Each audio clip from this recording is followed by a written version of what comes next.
Sometimes the architecture implementation of interrupts in 8085 microprocessor is shown like this. So here would be the outside world and here is the inside world of the 8085 microprocessor. And obviously this would be pin number 6, 7 and so on based on this pin diagram. So this would be the 8-bit internal data bus that all the registers are connected to.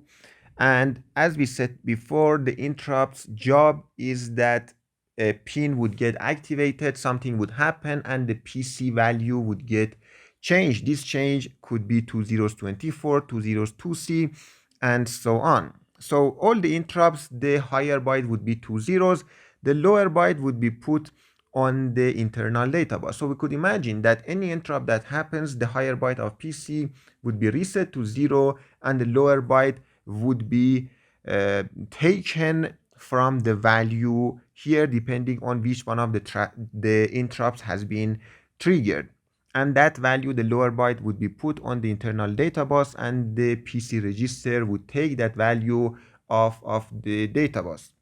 Now here we have some buffers. The buffer, works in this way. If the control pin of the buffer goes high, whatever on the input would go on the output, which is connected to the internal bus. So if trap would go high or would get activated, then this pin would go high and 24 on the input would be connected to the output, which is the internal bus, and from there PC would get the value. And it is directly connected to this control pin of the buffer, which means that at any point trap happens, the PC value would be changed and therefore the ISR of the trap would get executed. We have 7.5, 6.5 and others as well. As an example, if we have 6.5 here happens, or we could say it in this way. For us, when we say 6.5, it means that this is two zeros.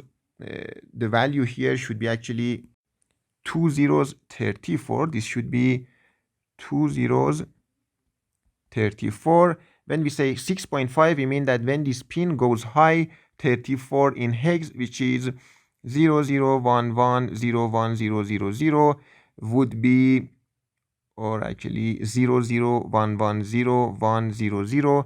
This is the 8 bits, which is equal to 34. This would be written on the internal data bus. So you come from the end. You see, in order for 34 to go on the internal bus, this pin has to be 1.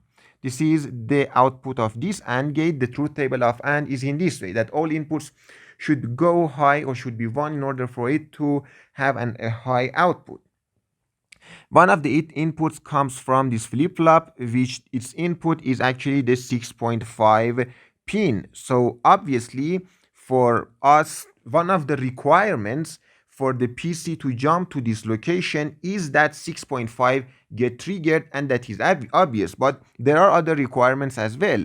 One of them is that the 6.5 is not masked, and the other one, which is connected to the yellow wire here, is that the output of this SR flip-flop is also 1, which here would be this would be 1 out because of the enable interrupt pin, and this would be reset because of the disable interrupt.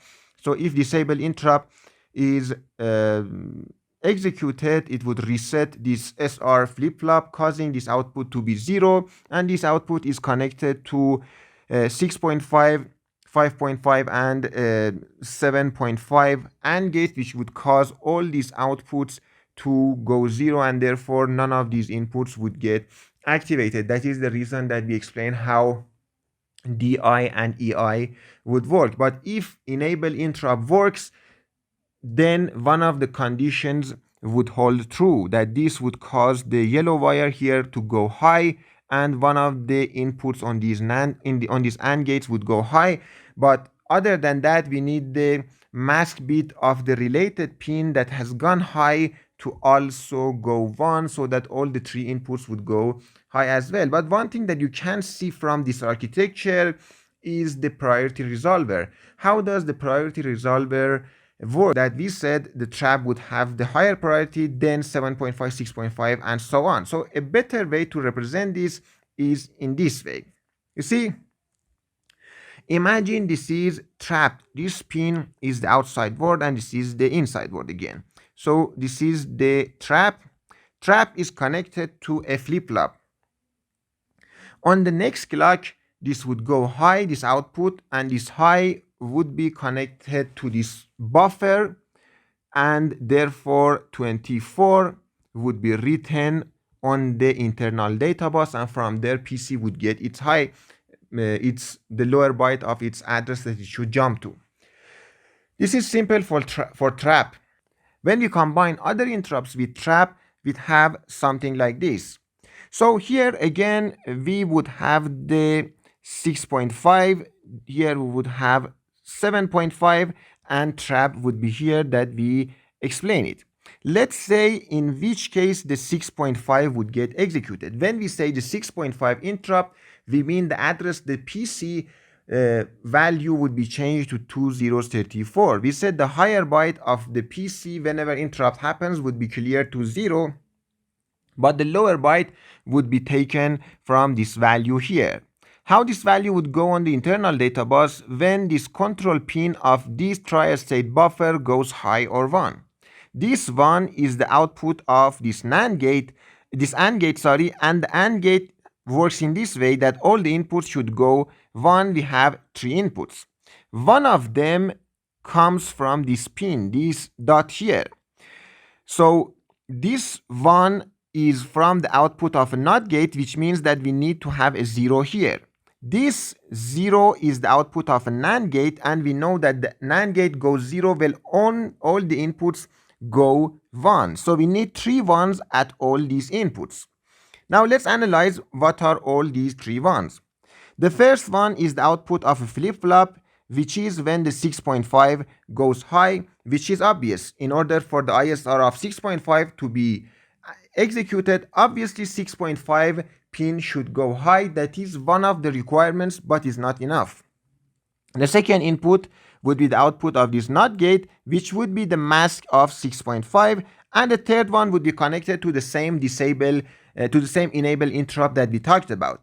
But these, if all of these things happen, we would have 0 here and 1 here, and one of the inputs of this AND gate would be 1, but we need the other inputs to be 1 as well. What are these other inputs? Well, one of them, just let's follow them along. So one of them is this orange wire, which goes from the trap.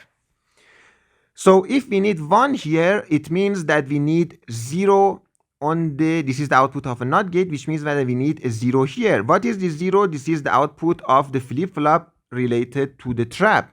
So trap needs to be 0. That if we have a 1 on the output of trap, which means that the trap is also being triggered or activated, then we would have 1 here and 0 on the orange, and this orange is connected to the AND gates of all of the other interrupts, which means that all of these would be equal to 0 and no other interrupt would happen. But another wire here would be this green wire, which if we follow it, it would be this wire here, which is in order for this to be 1, we need a 0 here, and this 0 means that 7.5 interrupt hasn't happened or has been already serviced. So if you look, in order for 7.5 to happen, it needs 2 things other than all of these things, that it should not be masked, or the disable interrupt should be equal to 0. It also needs the orange wire, which is the output of the trap, to be equal to 1, which means that the trap should not be activated. And then the next AND gate would have 3 pins, which means that the trap and 7.5 should not be activated at the time or should already been serviced, and so on. The next AND gate would have 4 wires coming from the other 3 inputs, and in this way we have created a priority resolver that would work in the same manner that we explained previously, that trap 7.5, 6.5, 5.5, and so on. So this was the reason for all of this, was to give you a little bit of intuition on how all of these interrupt things are implemented, and to maybe emphasize one more time that all of these things are abstractions over abstractions, which would eventually lead to logic gates and zeros and ones. I think this is enough for the topic of interrupts.